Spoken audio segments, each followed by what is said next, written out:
Nasa kote naman ng mga kapulisan ang isang rank 1 regional most wanted person ng Bicol sa Bulusan, Sorsogon. Nakatutok dyan si Patrolwoman Peggy A. Patanaw. Arestado ang rank 1 regional most wanted person ng Bicol sa isinagawang manhunt operation ng pinagsamang mga operatiba ng PNP Bicol sa Barangay Mabuhay, Bulusan, Sorsogon nito lamang Pebrero taong kasalukuyan.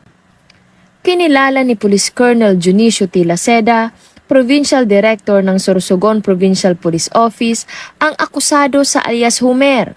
52 taong gulang, may asawa at residente ng Barangay Tughan, Huban, Sorsogon.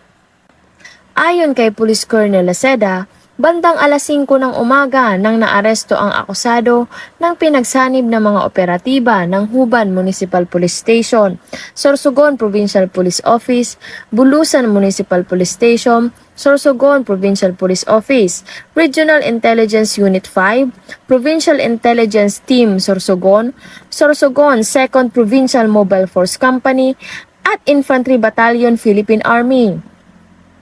Inaresto ang akusado sa bisa ng warrant of arrest sa kasong murder at paglabag sa COMELEC, gun ban na walang inirekomendang piyansa. Ang PNP Bicol sa ilalim ng pamumuno ni Police Brigadier General Andre P. Dizon, Regional Director, Police Regional Office 5 ay patuloy na maglulunsad ng mga operasyon upang mahuli ang mga taong wanted o may panananagutan sa batas upang maihatid ang hustisya sa kanilang mga naging biktima. Mula dito sa Sorsogon City, ako ang inyong PNN correspondent, Patrolwoman Peggy Patanaw, alagad ng batas, tagataguyod ng balitang pulis. Maraming salamat, Patrolwoman Patanaw.